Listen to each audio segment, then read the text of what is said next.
Spencer, we found a relative of Thomas, and I'm not sure what his name is.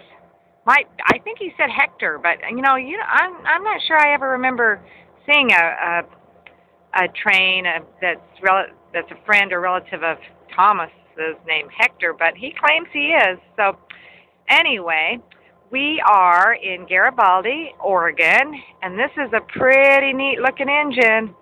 Look at this.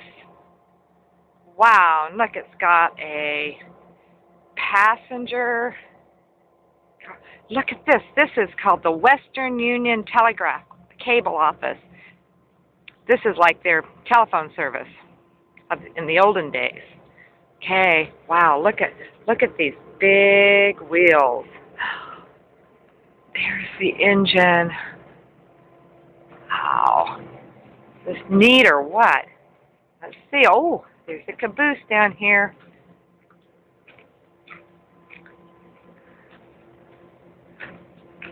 Oh, this is a pretty train. This is a fancy one. Let's see what we've got up here.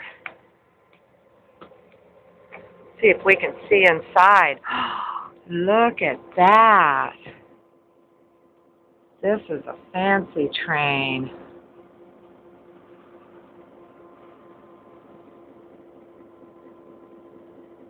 That's pretty neat.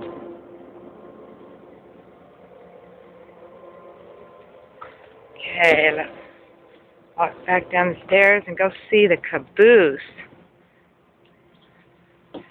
This is the passenger car. Jump down here. Oh! See, there's the passenger car that we just looked in. And down here, here's the little red caboose. There's stories written about the little red caboose. There it is. Okay, how about it? Okay, well, and there we go. All right, love you, Spencer. See ya. Bye-bye.